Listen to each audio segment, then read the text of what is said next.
On this week's episode of Amari Purple Talk, we're talking funk, freedom, ownership. Morris Day has his own vault, one song, and more. Amari Purple Talk starts now.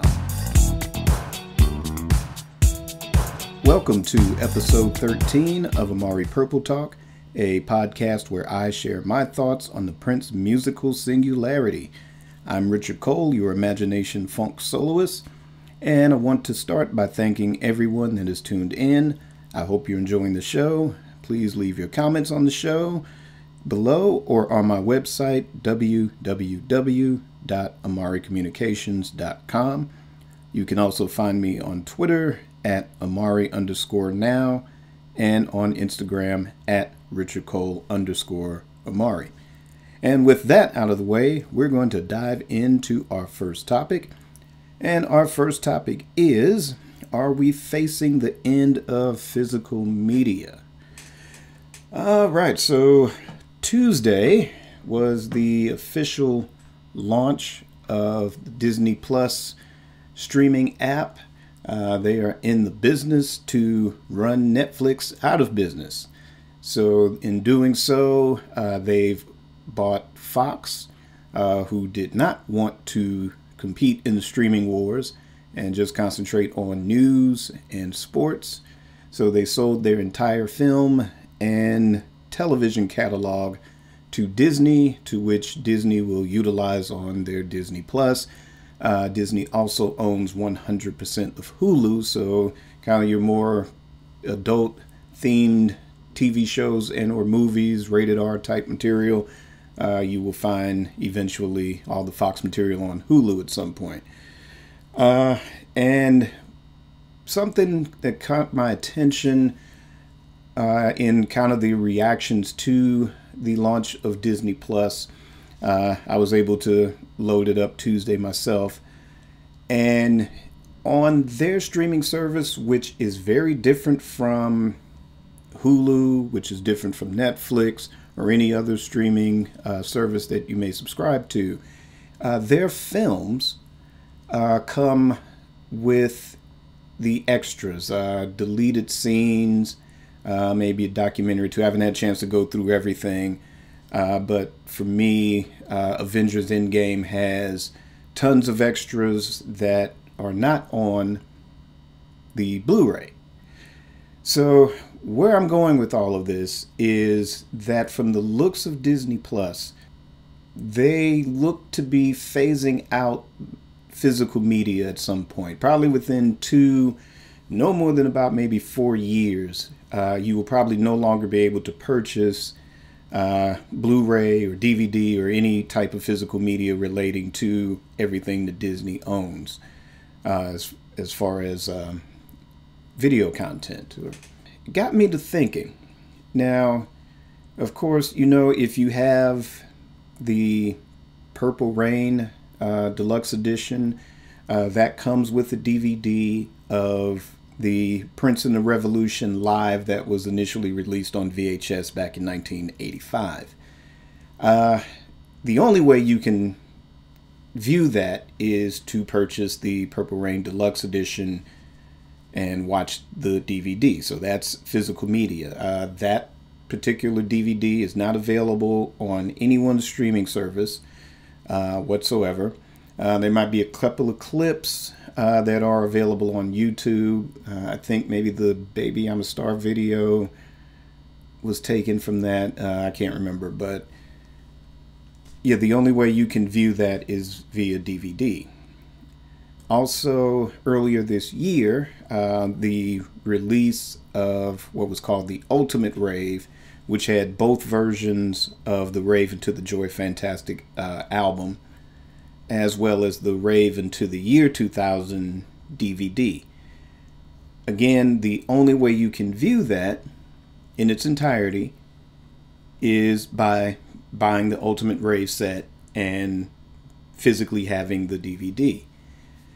Now, with the upcoming release of the 1999 Super Deluxe, we're a couple of weeks away from it officially being released. And with the 5 CD set, when you get with that compilation, that's going to come with a live DVD of the Prince 1999 tour.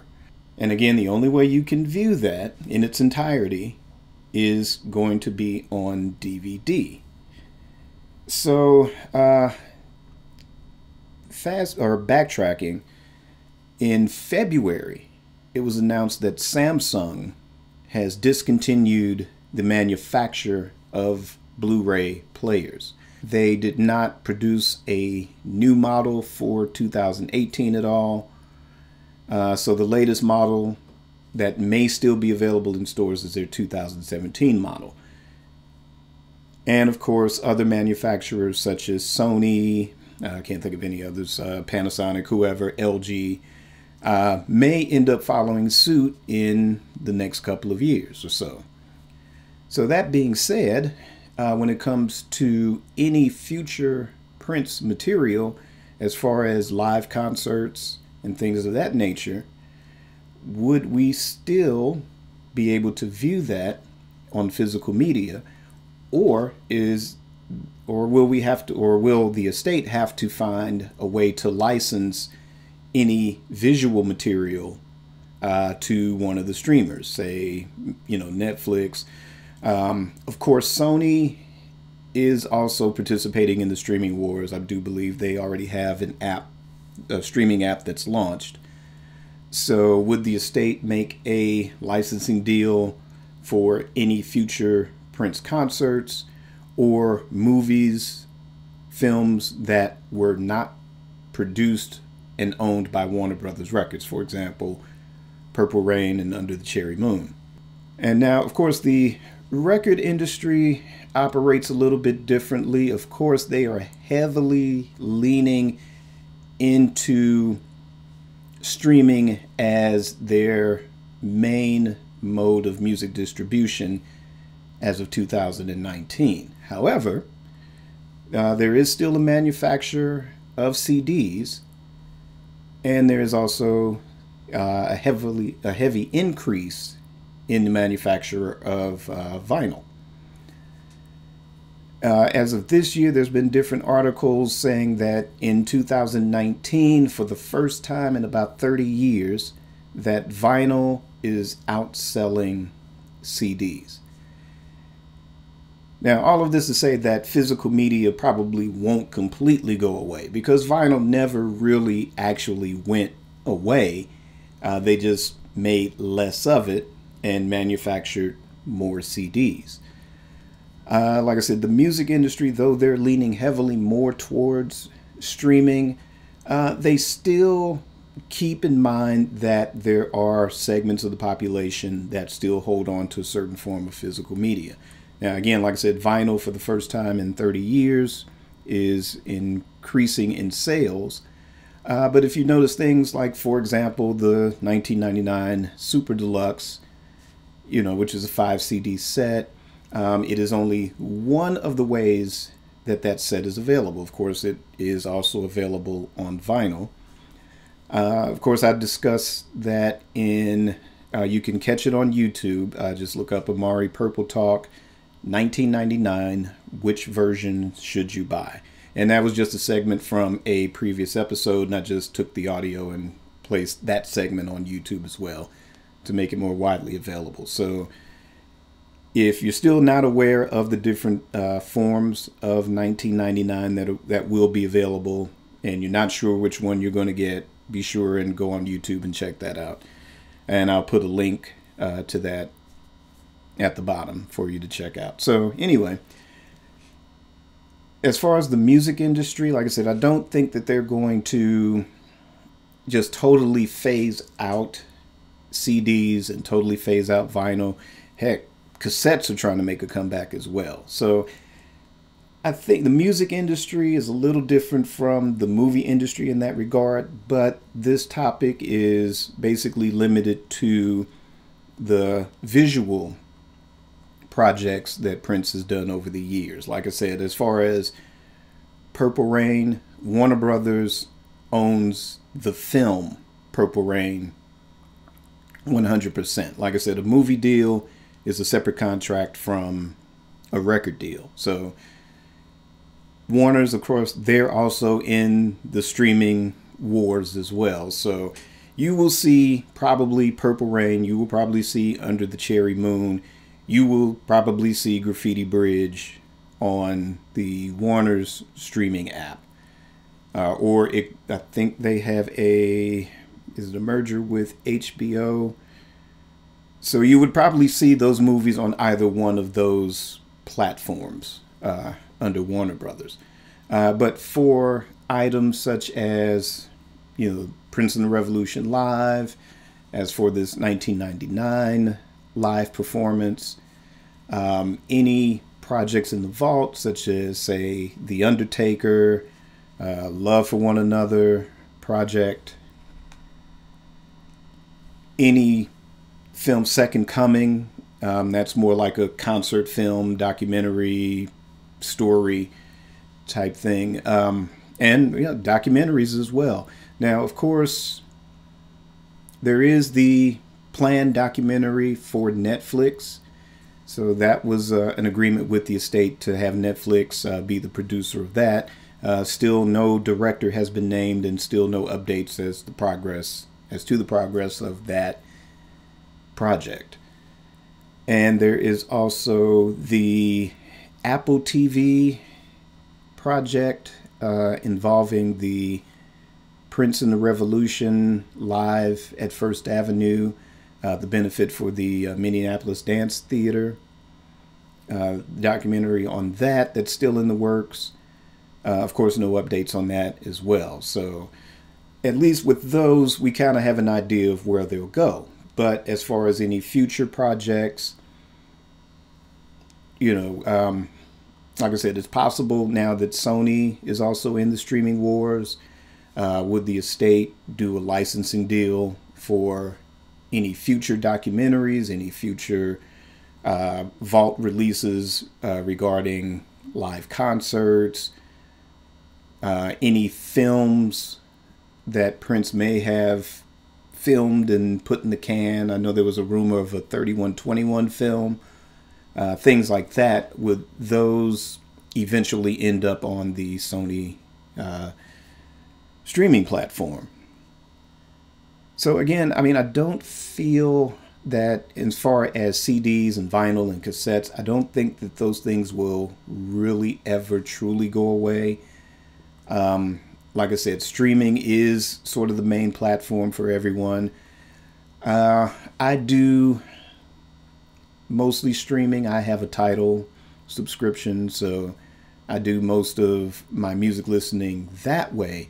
But the other 50%, I'm still listening to vinyl, and I still listen to CDs. So with that being said, I know that won't ever go away, and I don't see myself getting rid of physical media. Now, there's times I've lost physical media. There's times I've had to sell off physical media for survival purposes. But as far as what I have currently, I don't see a time of really getting rid of it ever. So if I have to get like a extra DVD player in case one breaks down or something, might have to do that in the foreseeable future.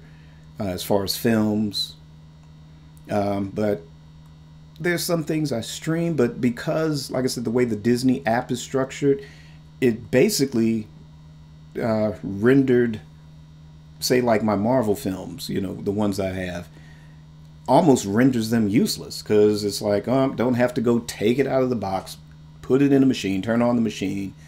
I can just click on the app.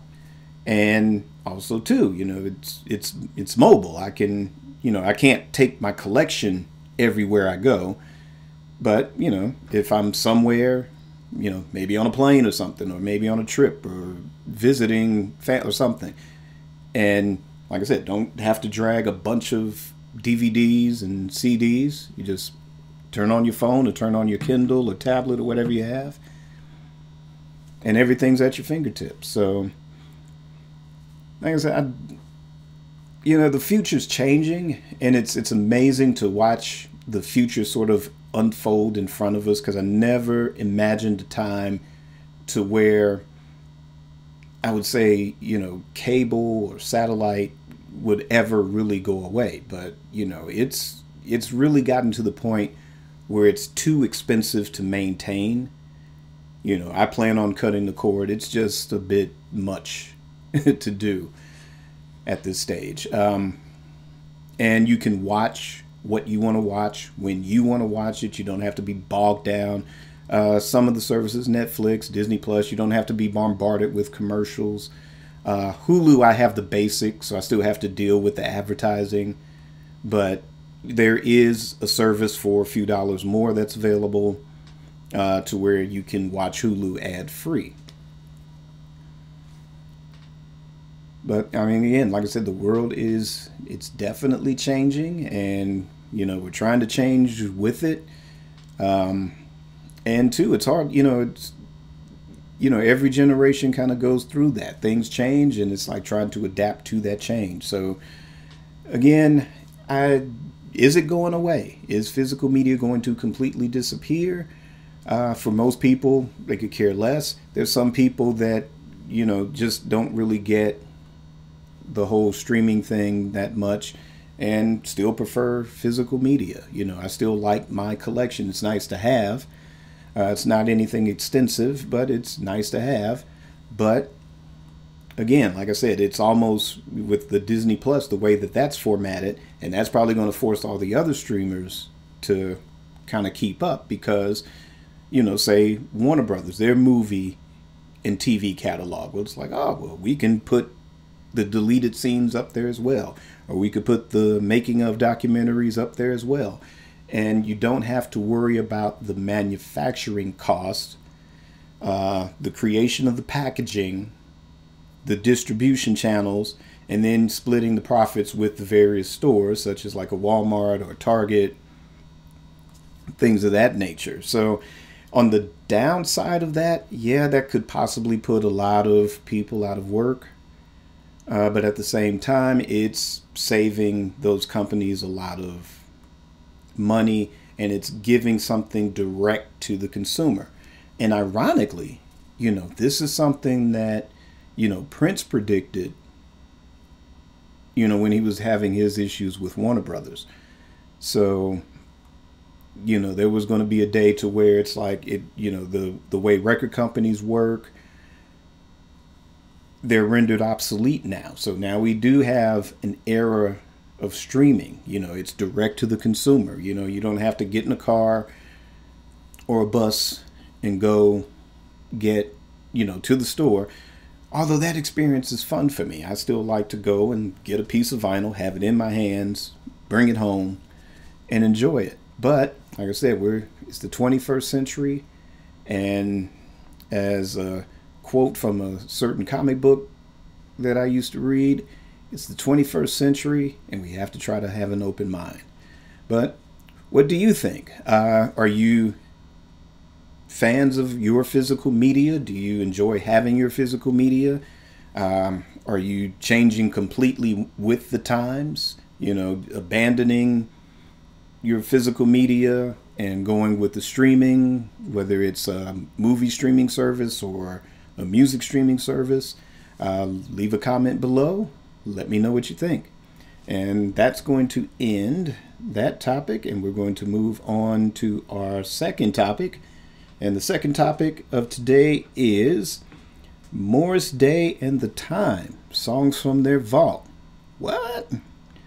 All right, so I follow Freeze on Facebook. He has a page called the Freeze page. And for those that don't know who Freeze is, he has been Morris Day's bass player since 1985. So ever since Morris Day started his solo career and recorded his solo albums and started going on tour, one of the musicians in that band was Freeze, and he was the bass player for that. Later on in the 90s, when Morris Day decided to reform the Time and go back out on the road, he drafted Freeze as his bass player. And you know, this cat, he's not a Terry Lewis clone. He's a good bass player in his own right. For me, one of my favorite, because he's also co-produced with Morris, especially on that second solo album, Daydreaming. And there's a song in there called Your Love, and the bass that he plays on that is just wicked. I mean, it is funky.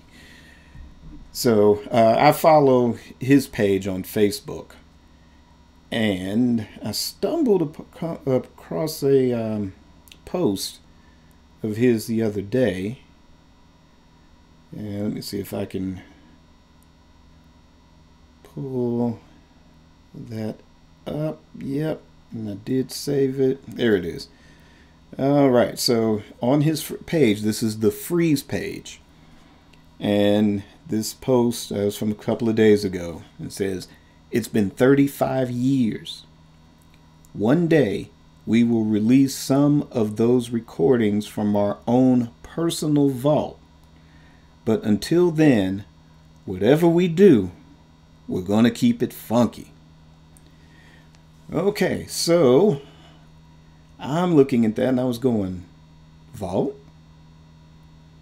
But it makes sense. I mean, I'm sure that Morris and Freeze had produced a lot of material. I'm sure that there are a lot of, well, maybe not a lot, but maybe there are some outtakes of a lot of the material from Daydreaming.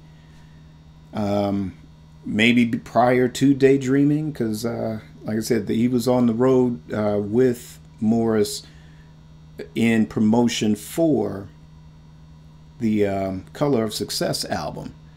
And I'm not sure if he played on that or not. I don't think so. Like I said, I mostly took notice right around the Daydreaming album with those liner notes.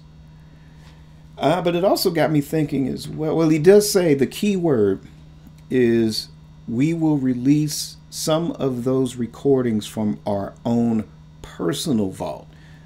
So this will not be the material from the corporate world sessions unless they were some ideas that they developed on their own, and maybe Morris brought it to Paisley Park and Prince heard it and decided not to use it or develop it any further, or, you know, decide to embellish it or anything. So there could be material like that, but this sounds like it's not going to be any material from corporate world, and it will not be, and then of course, spoiler alert if you have not read Morris Day's book On Time, A Princely Life and Funk, this is going to be just a minor spoiler.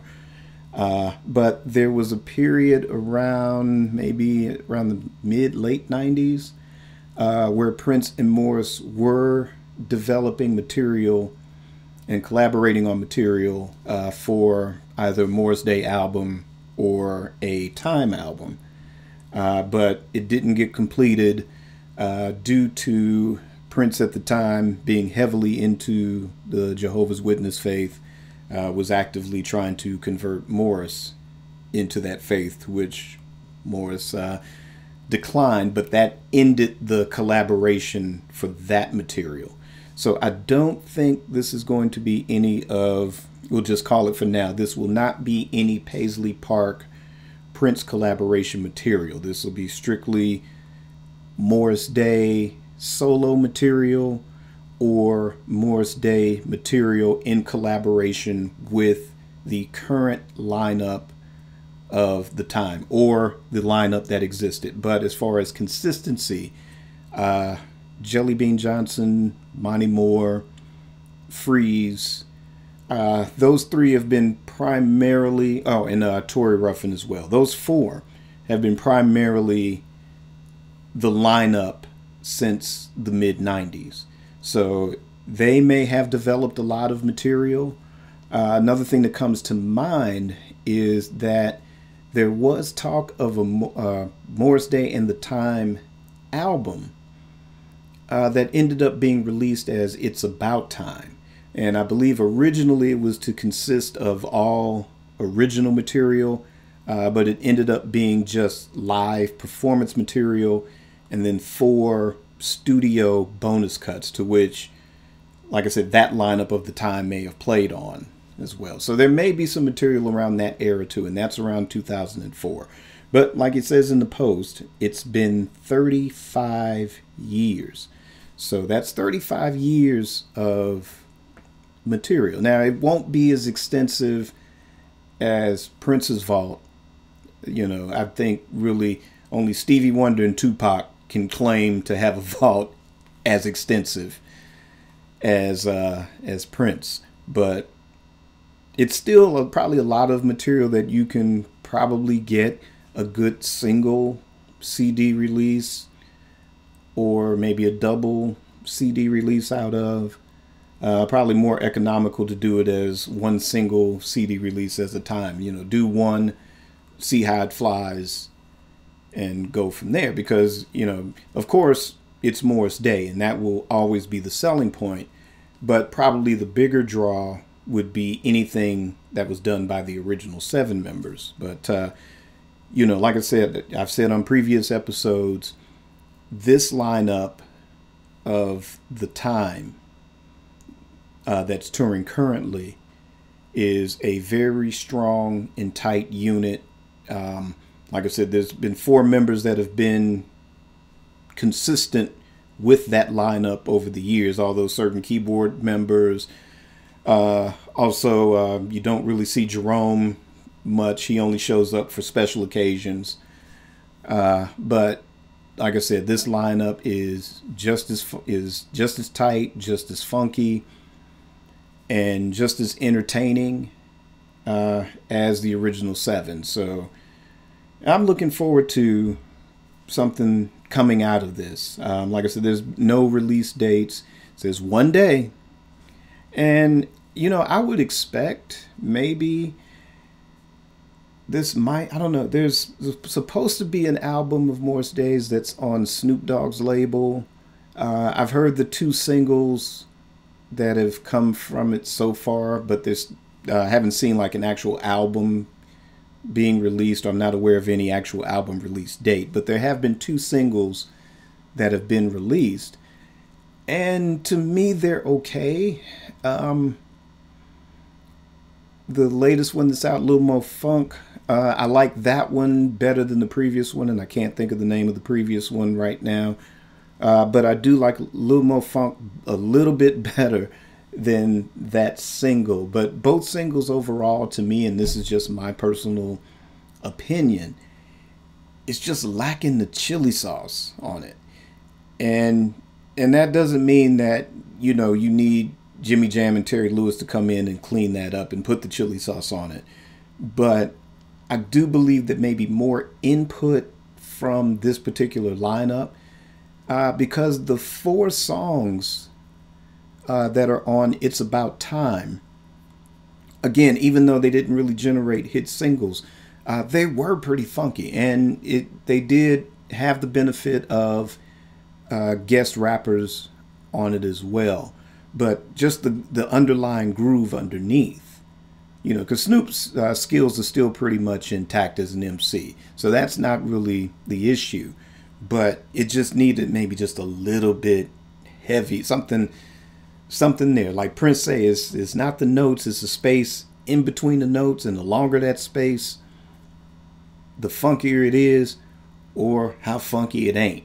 So I don't know, but like I said, I'm, you know, looking forward to maybe hearing that album, or if some of this material will end up on that album, or if this is something, maybe the album after the Snoop Dogg collaboration LP. So hopefully we'll get something soon on that. I'll continue to follow the Freeze page on Facebook, and if there's any developments, or if something pops up on Morris Day's page, you know, I'll definitely have a reaction to it on this show. But what's most important is, what do you guys think? Are you interested in hearing anything from the Morris Day Vault, from his personal unreleased recordings, or you leaning more towards hearing the Paisley Park collaborations from Corporate World on up through their last collaboration, probably in the mid to late 90s? Yep, leave a comment below. And that's going to end this topic. And then we're going to move on to our main topic. And our main topic is freedom, ownership, and the definition of funk.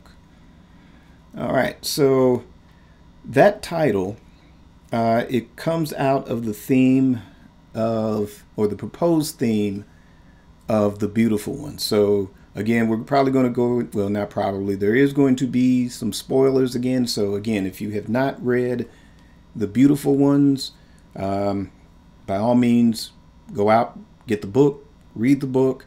Those of you who are probably halfway through or near the end of the book, if you are in the middle or near the end, then you've already read the parts that are going to be spoilery in this topic. So, all right, here we go. So again, if you haven't, hit the pause button, go back, check out some episodes of Amari Purple Talk that you may have missed prior to the spoiler review episode. So go ahead and check those out, and then once you've read the book, come back and check this one out. So anyway, again, this is the proposed theme, or the mission statement, as I call it, of what The Beautiful Ones is supposed to be.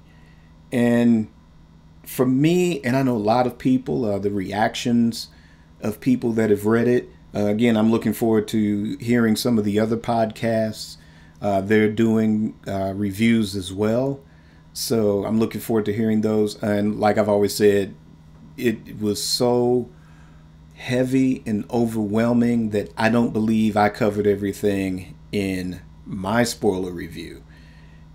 And like I said, it's really hard to form complete sentences because it's that spiritual and that overwhelming. And like I said, and that's on the strength of the introduction of the book, as well as those first 50 pages that Prince was able to turn in at the time. So, I think it's, overall, The Beautiful Ones, it's had an impact.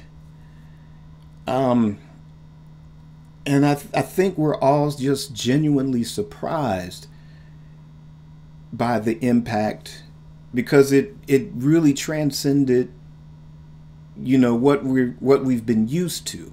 And that was great. And that was always full of surprises. But it was always musically where it was full of surprises. Here, between the introduction and, again, the first 50 pages, we really get a glimpse at Prince as a real person and not just a rock star, not just an image, not somebody that, whether he was saying something cryptic or whether he was saying something profound or trying to get something profound across, the programmed reaction was just to scream. It's like, and really kind of, whether you got the message or didn't, it's like if you saw him on a award show or if you saw him on a talk show, it was just sort of almost like just a programmed response. And not to say that that's bad, I mean, he's, that's a rock star. It's supposed to have that effect on you. But once you get past what the television is trying to get to you, then, with this book, you're getting a glimpse of him as an individual. And what you're getting from that individual is heavy. It's a heavy knowledge base. It's a heavy spiritual base. And, that was the message. It was more, music was taking care of itself. And he got to a point to where he was enjoying the freedom that he had fought so hard and the ownership. He had always been in some form, in some way, or some form in control of his career. But the ownership of those master recordings, I can imagine gave him such a profound euphoria that he just had to share it. And it was understood that this wasn't just for musicians. This wasn't a book just for musicians. This was going to be a book for everybody. And one of the key things that I pointed out in the spoiler review was that this was supposed to be the antithesis to Ayn Rand's book, The Fountainhead, to which Prince described as the aristocrat's Bible, so to speak. And, you know, we live in a world now, you know, we take our histories for granted. And I say histories, you know, because there's people that listen to this all over the world. So we have different countries, different nationalities that listen to this program. And like I said, it comes at the expense of, you know, we take it for granted. We take our histories for granted. You know, there's so much that we don't know, or that we take so much for granted that we don't understand the complexities. You know, we don't understand the sort of schizophrenia that has plagued mankind since, you know, whenever. You know, at one point, mankind was getting along really well. You know, there weren't as many wars. You know, there weren't problems with crossing borders and things like that. But here we are in the 21st century. And yeah, you know, we're having to question those things. We're having to deal with those things. You know, there's a ripple effect from any point in history that still has an effect on human beings here in the 21st century. So that being said, this was more to him than just music. You know, this was utilizing his voice, because from where he was sitting and how he was looking at the world and how this world is changing. Yeah, for all the great technological advances, and in a lot of areas to where, yeah, because of the internet, we're better connected. But something's changed, you know, and I'll take Facebook as an example. Facebook was a lot more fun 10 years ago. It's not as much fun now. And that's just because of all the negativity. There's all the, you see Mark Zuckerberg at, you know, being dragged in front of Congress, you know, for the, you know, trying to get an answer out of him as to, you know, how is your system being hacked? Why are you selling information to third-party whatevers and things of that nature? You know, but still, beyond all the negativity, you know, we still have positive platforms on Facebook. Like I say, I enjoy all the Prince pages that I follow. You know, everyone, when I post something, even with the one that I posted about the time, deserving to be in the Hall of Fame. Yeah, there was some negativity with that, but the response overall was just positive. So, you know, and it just wasn't coming from one segment of the population. So it's great to be embraced on that level, and it's great to share something with everyone on that level as well. But that being said, like I said, you know, we live in a world now where the average person changes jobs, you know, 5 to 11 times in a 10-year span. And it didn't used to be like that. It used to be you went someplace and you worked there and you got the gold watch and the pension plan and you were there 30, 40, 50 years. It doesn't work like that anymore, not for all of us. And it's gotten to a point to where companies have gotten so large that they kind of, again, like I said, we take a lot for granted as human beings and kind of forget that you have human beings working for you, you know, that you're dealing with sometimes other human beings.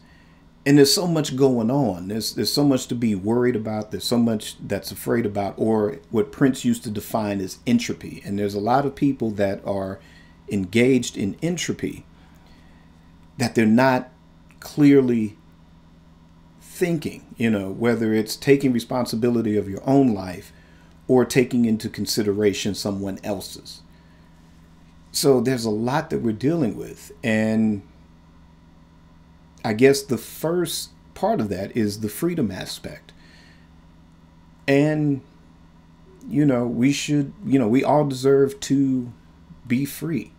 And what I mean, and this is my personal definition, and that's the nature of this topic, isn't just to push my opinion of freedom, but to open up a dialogue as to everyone else's idea as well. And, are you in a state of freedom?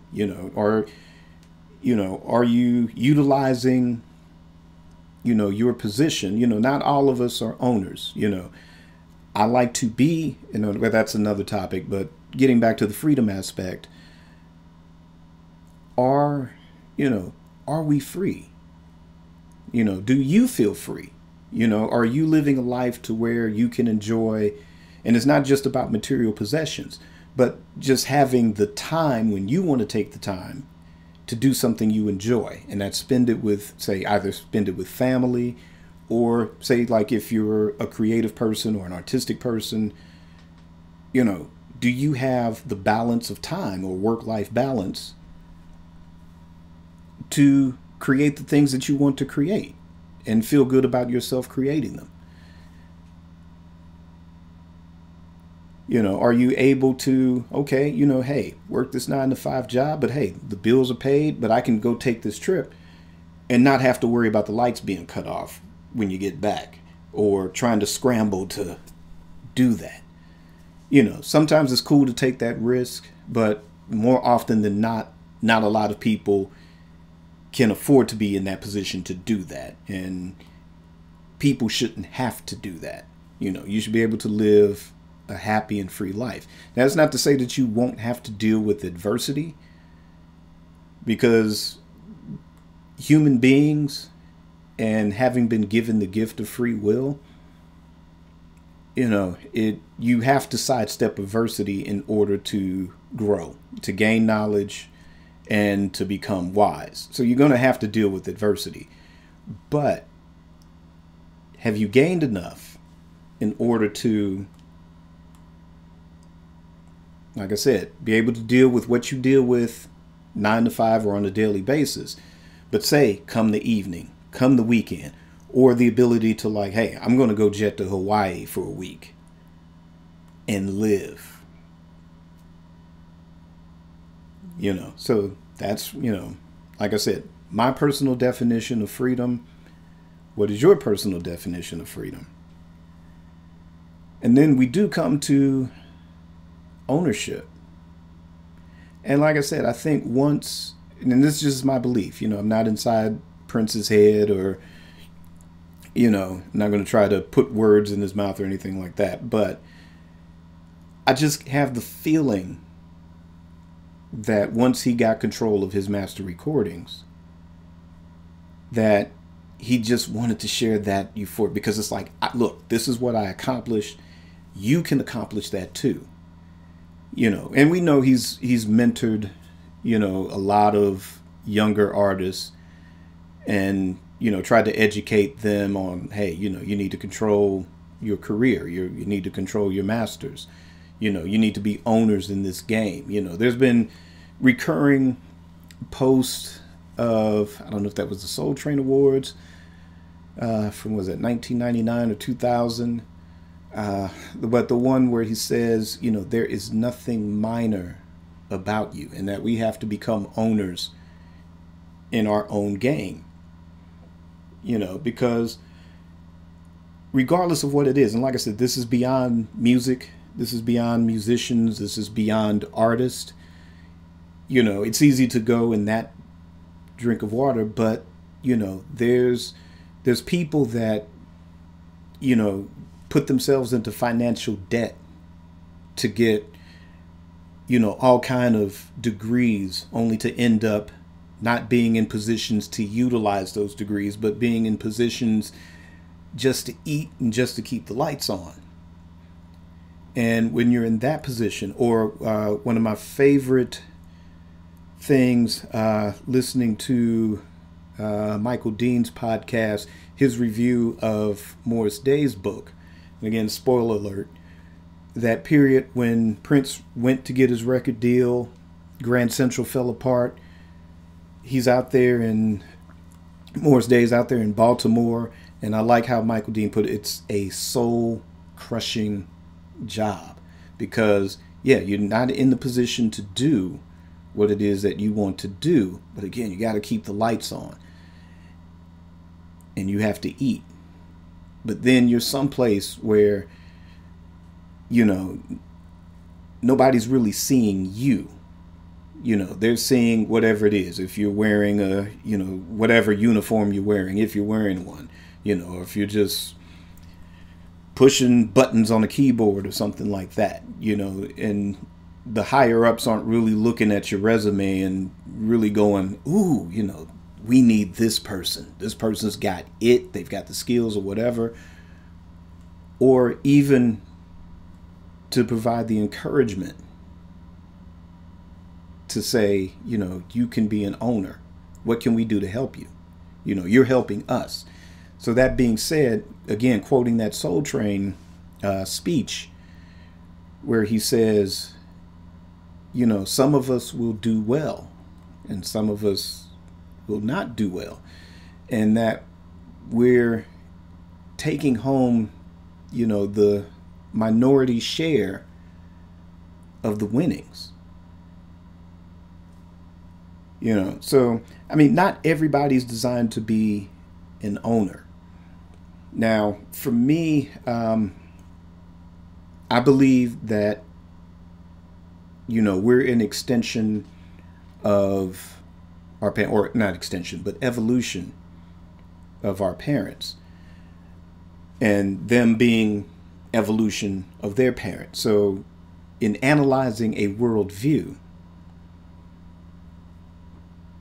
you know, what is, you know, what was it beyond the surface, you know, regardless if your parents were good people or bad or whatever, but the analyzing and meditating on that one key quality. You know, for example, you know, my father was an owner. You know, he owned his own business, you know, shortly after I came along, you know, that's what he ended up doing, was running his own business. And it was at the time, he was just doing freelance creative medical indexes for medical books. So any medical book from the 70s and 80s, 9 times out of 10, my dad did the index to that. But he was his own person. No longer did he have to go to a 9 to 5 and answer to someone, you know, regardless of whether they were nice or not, but, you know, someone where it's like, you know, the skill set is negligible. You know, what was it about that person that made him more qualified and to be in a position to run things and to have him be a subordinate, you know? So that's the through line with him. And then on my mom, she's very spiritual, you know, very heavy into the church. You know, it's kind of like, I remember, you know, one day it's, you know, it's all Motown, and I know like Brooke Benton's, you know, Rainy Night in Georgia is one of her favorite songs. I know she has a fondness for James Brown as well. But they got to a certain point where it was all gospel all the time. So, you know, it was, you know, that spirituality is her through line. Now, when I talk about evolution, it's taking both of those qualities and finding out how to merge those two into what your divine purpose is supposed to be. So that's sort of my personal quest in that. And like I said, the key is ownership. So it's like, what is it that I can own? You know, I mean, I own Amari Communications. I own that. And though this podcast, it's really just 100% a labor of love. You know, not a dime comes through. Actually, more money goes out to produce this week to week than anything that comes in. But because I love it, I do it for free, because I really just don't want to profit off of Prince's name, in that regard. That being said, now there will be other podcasts that I will develop that will be for profit, and there'll be other projects that will be, that I'll come out with. It's like if I create something, hopefully you like it, and if you like it, you'll buy it. But as far as this podcast is a labor of love, 100%. But I own the business that will develop the projects, that will, eventually get out to everyone at some point. So, that's my purpose. And at the same time, like I said, infuse a little bit of spiritual well-being into it as well. Whether that's me personally, so meaning that, I won't be doing something because it's a cash grab, or I won't be doing something because, it's like, oh, I got to do this, but I'm going to get paid this much money for it, whatever. But to do projects just because it just brings me a very spiritual good feeling, period. I want to spend this sort of last half of the game doing that. So in that regard, yes, I want to be, or I am, an owner. And again, like I said, to go back to the quote, some of us are meant to own, some of us not.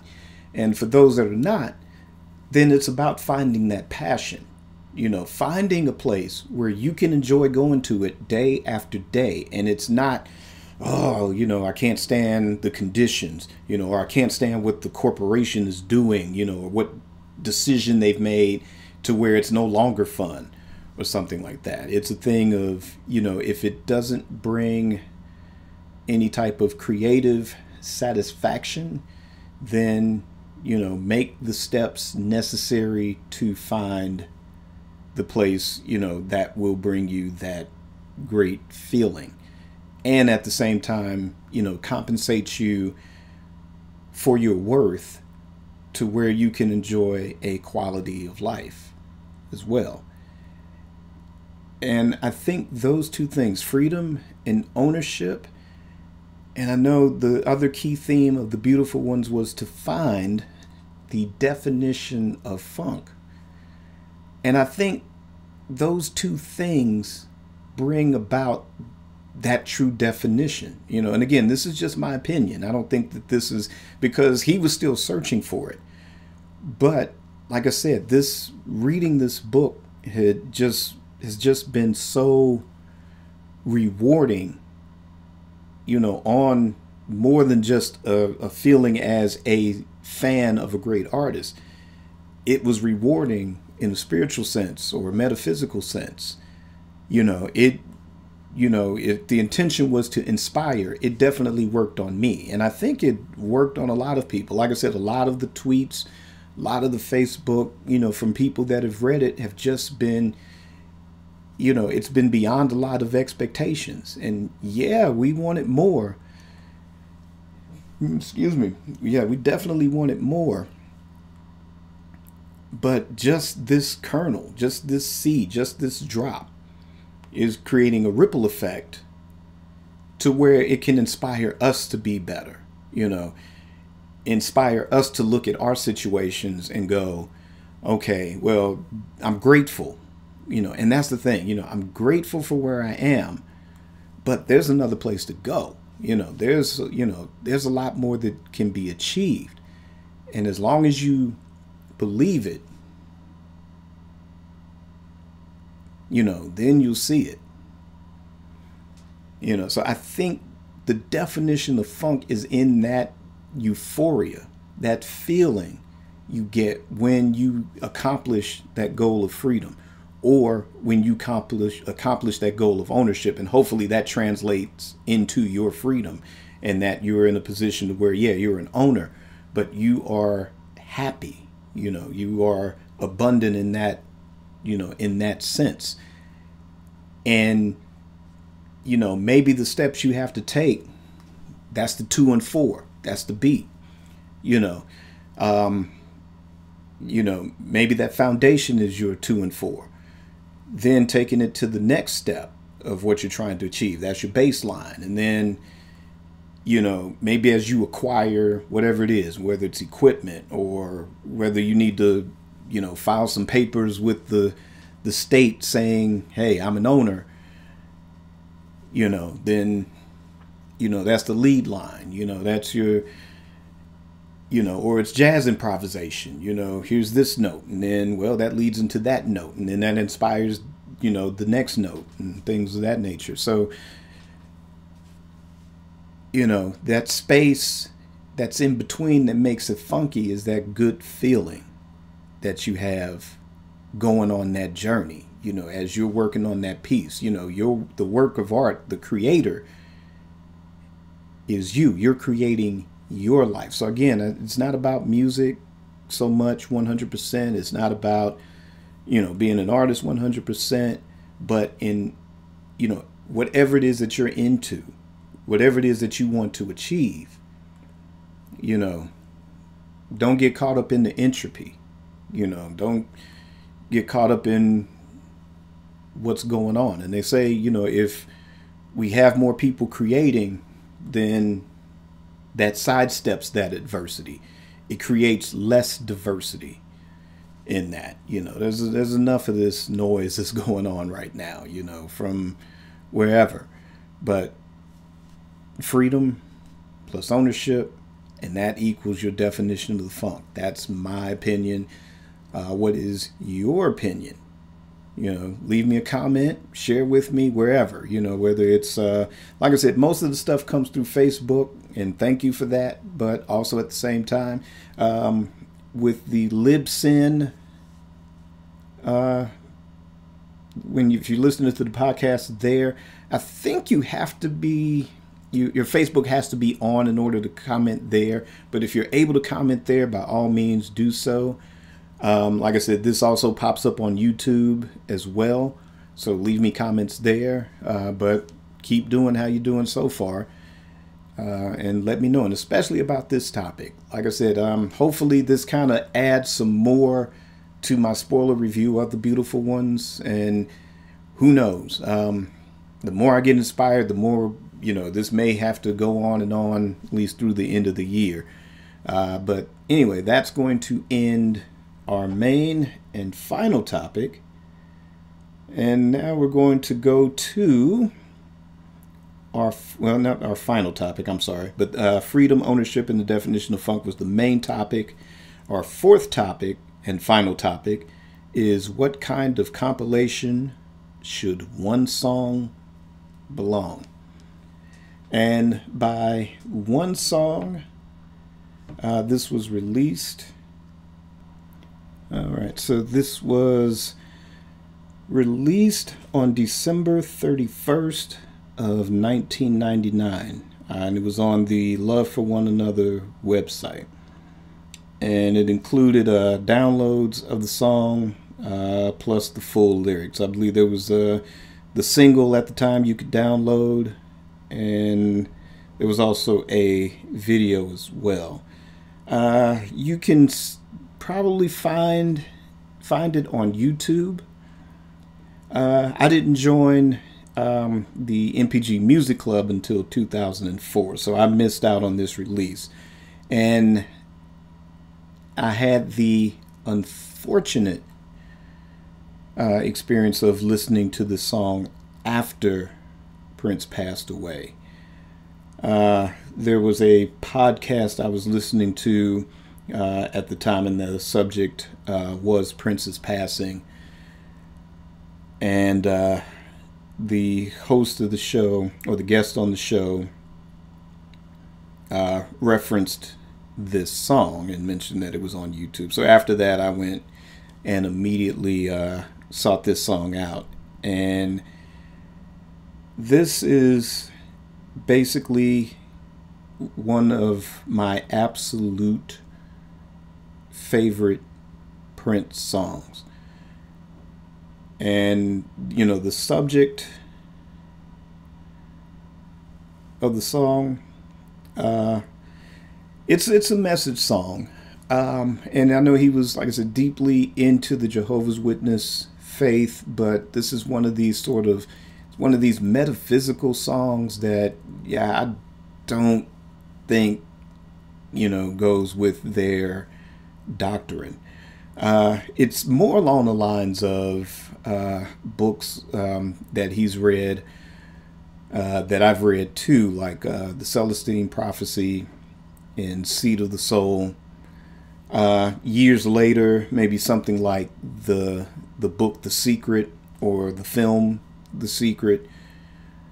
So it's kind of more along those lines, with the common denominator being, I am the universe.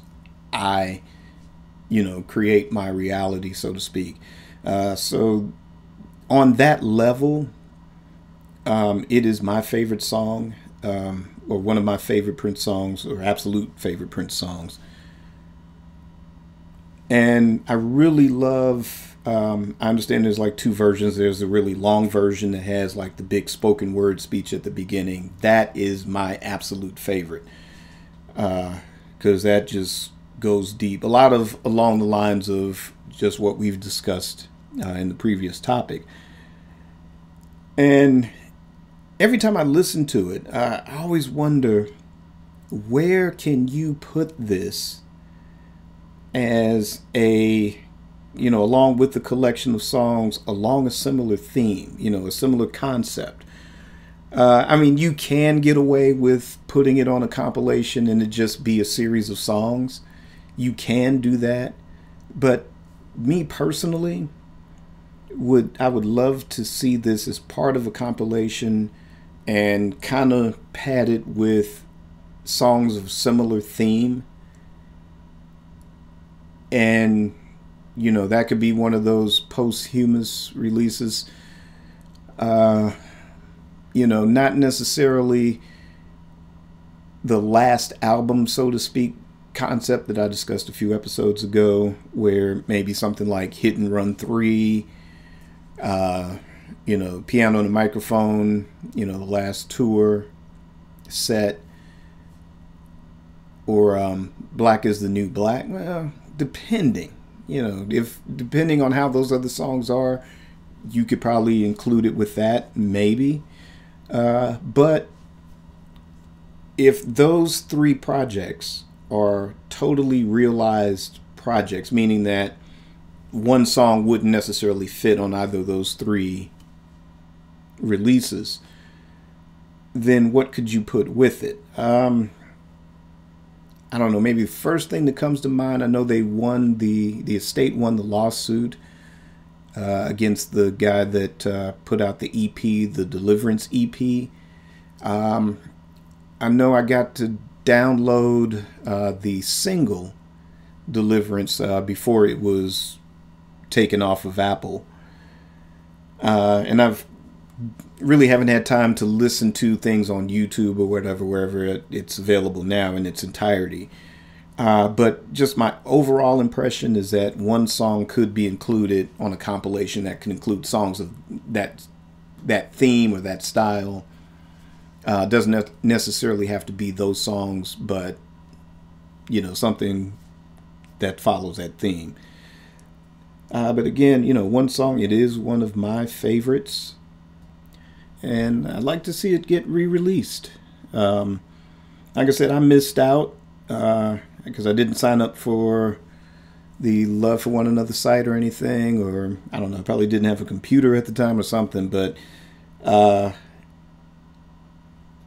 I said, I didn't get to hear it until maybe a week after Prince passed or so. So like I said, it's a beautiful song. It's one of my absolute favorites just due to the subject matter, and I would like to see it re-released. And what do you think? Do you think that this should be re-released as a compilation? Should it be like a one-off single? Let me know in the comments below. And that's going to end our topics for this week. Excuse me. And we're going to move on to Bite the Boots. And our Bite the Boots segment is kind of a take on Frank Zappa's Beat the Boots during his lifetime and after his passing. He was heavily against the bootleggers of his material. So, as sort of a payback, what he would do is get select bootlegs, go back and get his master recordings, and re-release, or not re-release, but release his master recordings, his official versions of that same bootleg. But as far as Bite the Boots, the concept here is something that the estate should consider releasing from Prince's vault. It could be something like a Dream Factory, the Camille album, or it could be one of the many legendary concerts where they're either in single CD form or sort of Bob Dylan style, do a complete box set of as much of the tour as you possibly can. So this week's selection of Bite the Boots is the birthday show at First Avenue on June 7th, 1984. And this is kind of one of my favorite bootleg recordings. It's Prince and the Revolution, and it's the, lined up with Wendy on guitar and everything. And of course, like I said, June 7th, 1984. So, When Doves Cry, it's been out as a single for like almost just a few weeks, actually, maybe a couple of weeks, if I remember. Purple Rain, the album, hadn't quite come out yet. The movie hadn't come out yet. Still like a month or two away for the movie being released. And this particular concert, it didn't preview any songs from Purple Rain. Like I said, When Doves Cry was already out, and that was in the set list. But the release featured heavily unreleased material, and a couple of B-sides. You got Irresistible Bitch on one, 17 Days is the other one. Let's see, Free was from album cut from 1999, but everything else, Something in the Water, which is probably one of my favorite arrangements of that track. I mean, I love the track on 1999. Can't wait to hear it again on the 1999 Super Deluxe. Also, too, there's an unreleased version, I believe, that will be on that set as well. And if it's what I'm thinking of, that's sort of a beautiful, like, it's more organic because I think it's more piano on that one, if I'm not mistaken. But I do love the live rendition of it on this particular set. Also, too, this has my favorite live version of 17 Days. It's a great version, live version of All Day, All Night. That's on there. And, of course, the 1-2 punch of Irresistible and Possessed as well on there, which if you have the Purple Rain Deluxe Edition, the live DVD, so it has those two songs, which I think here in this case, it was them just trying to work it out, see how well it works, and should they continue to keep that with the upcoming Purple Rain tour. But again, like I said, this is sort of, it's my favorite Prince and the Revolution live performance because of the fact that Purple Rain was so structured. He said that in interviews where, there was no room to kind of stretch. Later, every concert tour, every after show, even his live stadium shows or main shows, even though there was a structure to it, there was room to improvise in it as well. And I think even though they say that some of the improvisations were planned out, but the feel wasn't as congested as a lot of the Purple Rain tour was in that regard. So just because of how loose it is, it's not really just doing the hits on this one. Like I said, the 17 Days is my favorite live version, is on this particular recording. You also have the debuts of Our Destiny and Roadhouse Garden. Like I said, All Day, All Night is pretty funky. Oh, also Noon Rendezvous, until the version that is on Originals, which is a studio version, and just him and the piano and the drum machine in the background. That one is my absolute favorite Prince rendition of that song, put it that way. I still have fondness for the Shilly one, but the Originals version is my #1 favorite performance of Noon Rendezvous, with this on the Live at First Avenue rendition being my second favorite rendition of it. So yeah, like I said, there's not really much, because this is a one-off, and this would be a pretty good one for the estate to do. I mean, a lot of previous live performances, like I said, I've recommended as a sort of, like I said, Bob Dylan style, where, you know, it's, you know, 5, 6, 7, 8, 9, 10 DVDs of as much of the professionally recorded tour as you can squeeze onto 10 discs. Or something like Jimi Hendrix's Live at Winterland. I don't know how many discs are in that one, but there's a lot. There's one that's coming out that's the complete documentation of the Band of Gypsies live at the Fillmore East. And I'm going to have to pass on that one because I already got the 1999 Super Deluxe pre-ordered, and Christmas is coming, so you know, sorry Jimmy, you're going to have to wait for a little bit. But yeah, like I said, some previous recommendations have always been right around box sets or 2 discs, 3 discs, 4 disc sets. This is one you can just, you know, it's a one-off. You know, it's the birthday show. You know, he didn't do it for a week or whatever. It was just the one night.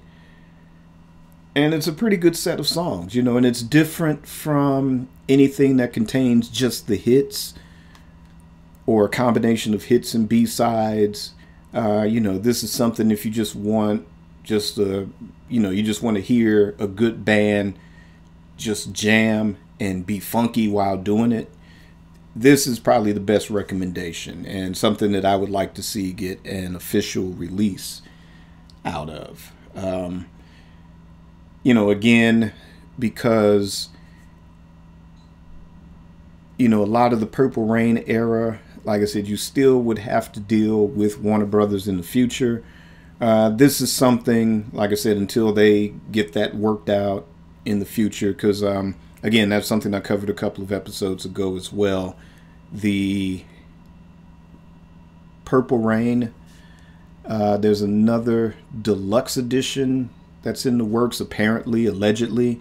That was based on something that was said in an interview with Michael Howe while promoting the 1999 Super Deluxe. So probably a more expanded edition is something that's being considered. So until then, I feel this birthday show would be a pretty good buffer, you know, kind of something to kind of keep you going until something like that does get officially released. So what do you think? Is this something that's one of your favorites? Again, this is probably one of my favorite bootlegs overall, as far as live concerts go, and definitely something that I would like to see released. I've been wanting to talk about this one for a while, but then other ideas would come and I would just go with those. But yeah, this is definitely among, say, my top 5 live performances by Prince that I would like to see get an official release for. So again, what do you think? Let me know. Leave a comment. And that's going to end this week's episode of Amari Purple Talk.